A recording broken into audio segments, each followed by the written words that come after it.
Welcome to 3 Count Commentary. This is your host, MagMongoSlade. Today, we're going to talk about the WrestleMania 40 Behind the Curtain. So, I didn't really want to watch this because I didn't really care, but it became an incredible topic of conversation, and I decided to just throw my 2 cents in. I'm not going to do a review of it because I think that anytime you get to see a lot of backstage footage and stuff like that, it's a good documentary, and we got plenty of that.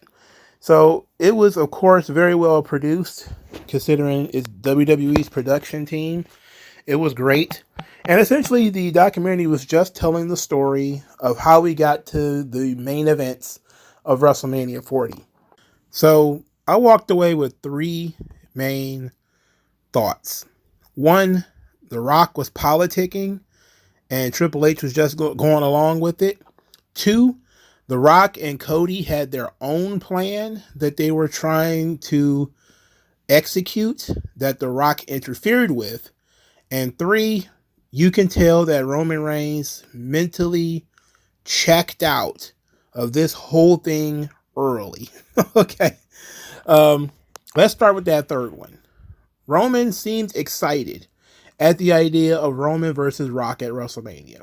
And when it seemed like that was the direction they were going in, that's when you actually started seeing Roman kind of in good spirits. He wasn't in this documentary a lot, but you can tell, you can look at him, and you can tell he was not interested in wrestling Cody again when wrestling The Rock was an option.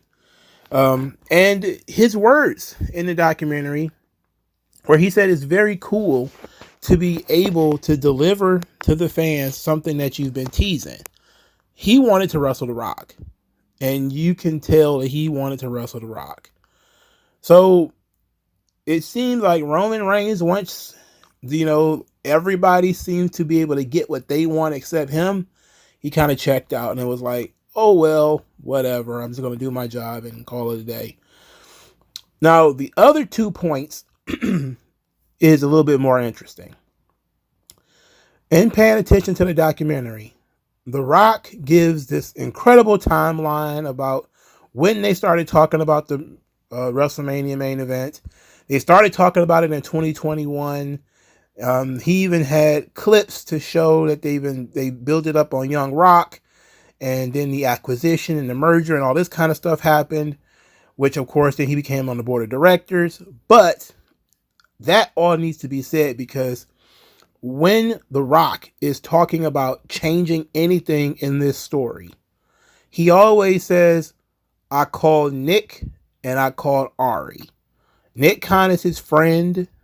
They grew up together. Ari Emanuel is a business partner. They've been in business for like 20 years. What you never heard, to my knowledge, and I watched this thing. I didn't watch it like 100 times, so maybe I missed it. You never hear The Rock say he called Triple H for anything. You never hear The Rock say he called Triple H to change something in this story.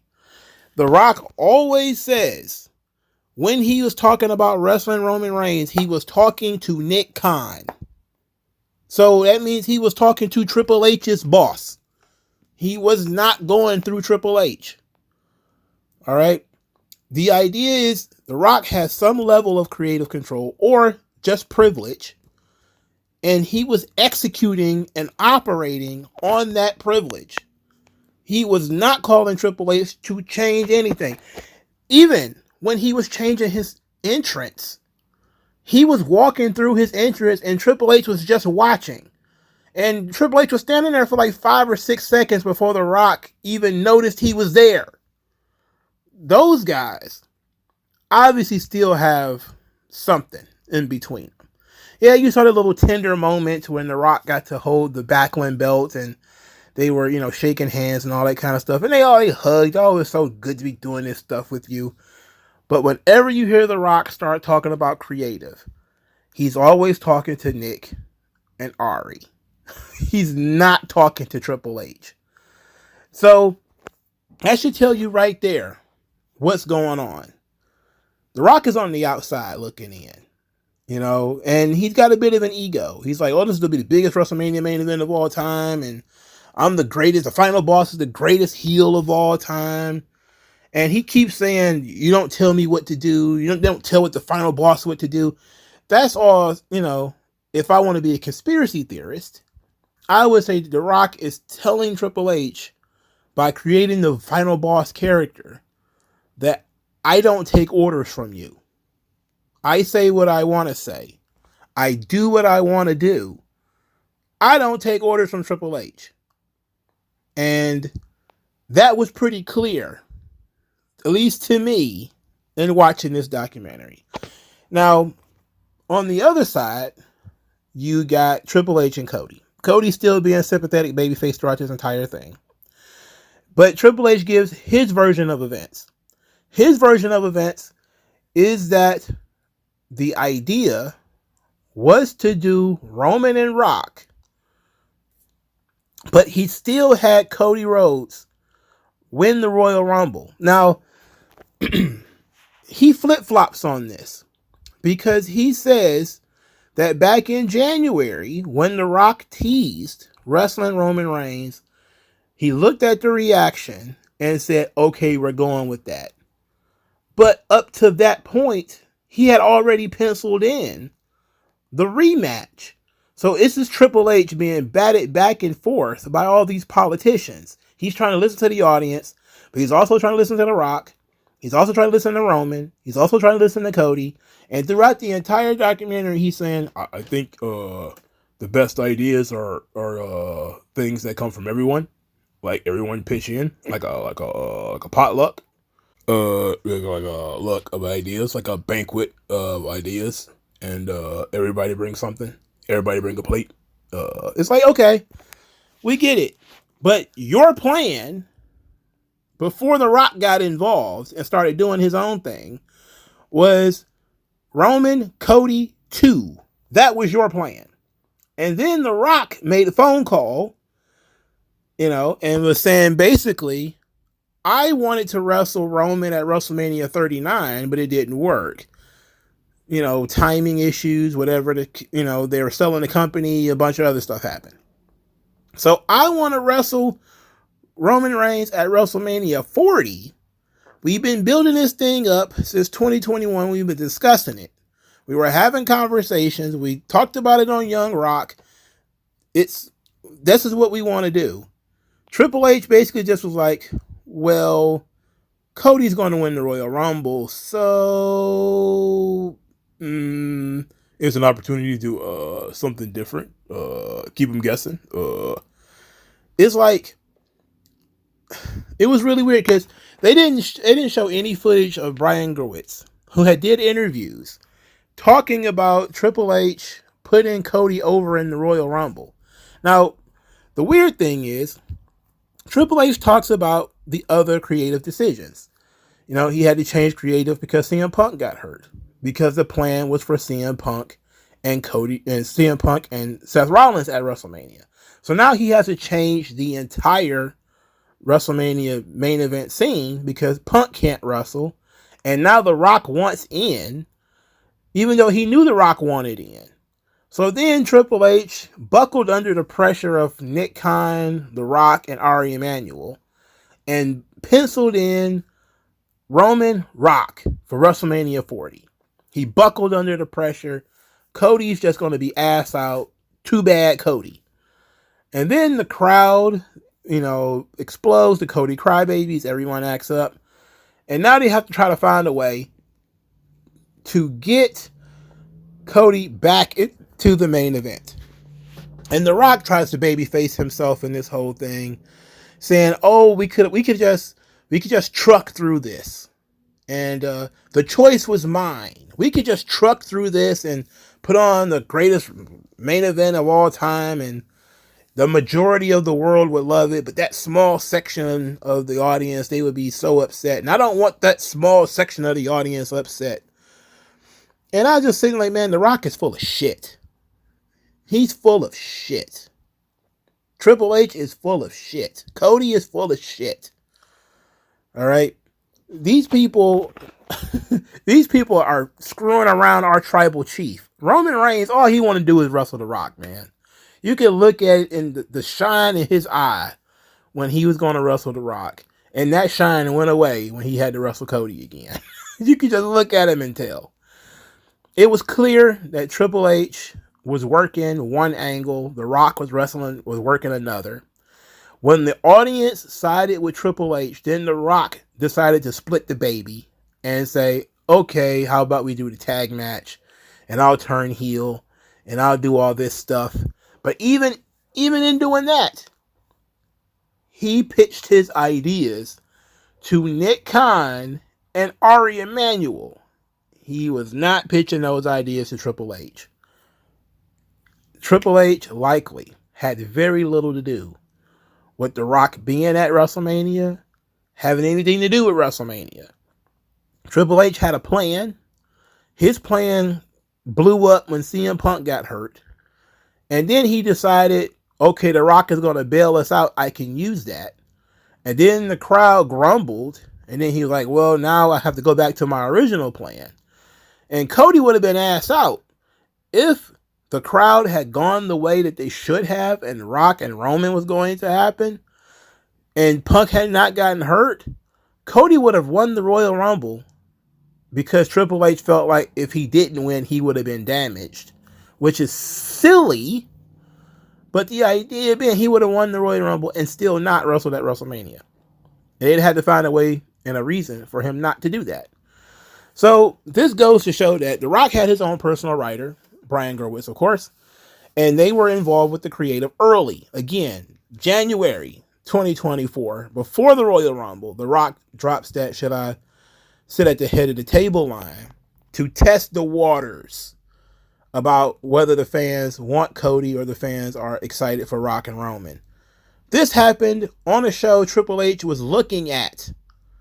And he still booked Cody Rhodes to win the Royal Rumble. Sensible thing to do would have had CM Punk win the Royal Rumble. That would have been the most important thing for you to do, is to change your creative. And if Punk got hurt and he couldn't do it, okay, then you could fill it in with somebody else. But the bottom line is Triple H and likely Cody came up with this plan where they were going to end up having the second match. And he didn't want to diverge from that. So it's likely that they are playing Cody up for sympathy in order to maintain that they made the right decision by going with Roman, Cody 2. So only thing I really learned out of this whole thing is that clearly The Rock has some level of creative control.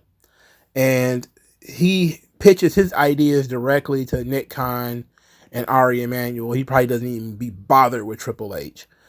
And it's an interesting thing to see, because as The Rock was talking earlier in the documentary about, pushing through the negative reaction, he talked about it as if that's what Vince would do, and he, of course, they didn't mention Vince's name, but he was like, as what happens in this business, as often what happens is that you push through it, you truck through it. And I was thinking to myself, and I believe I've said it on this channel, Vince would have just said, Rock Roman is money, we're going with it. Oh, but there's a subsection of the fans who are upset. Shrug, we're going with it. But this is Triple H. He's not the boss of all bosses. He's not at the highest levels. He's just a leader of creative. He has to do whatever Ari Emanuel and Nick Khan and those guys want to do. So if those guys want The Rock on the show, then The Rock's going to be on the show. Then you can't do Roman and Cody without The Rock saying, okay, I'll do it. So ultimately, The Rock's still going to get what he wants, and Roman's going to get what he wants. It's just to be a year behind. And they had to step aside to let Cody get his moment, which I don't entirely disagree with. But the politics of this thing makes it so much more complicated than it needed to be,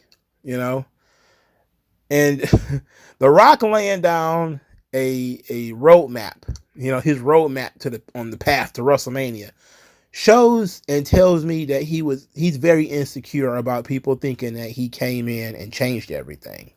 And he's basically saying, no, we were talking about this. Likely him, Vince, and Nick Khan were talking about this in 2021 before Vince got outed and pitched from the company. And they just replaced Vince with Ari Emanuel. And that's pretty much what happened. That they were going to do this anyway.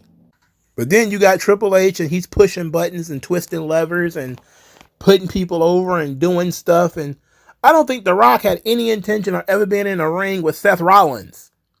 I don't even think The Rock even said the name Seth Rollins until he started talking about the tag team match. He probably couldn't have gave a damn less about what's going on with Seth Rollins. That's a Triple H thing, right? He ain't wrestling Seth Rollins. So why did he care about Seth Rollins?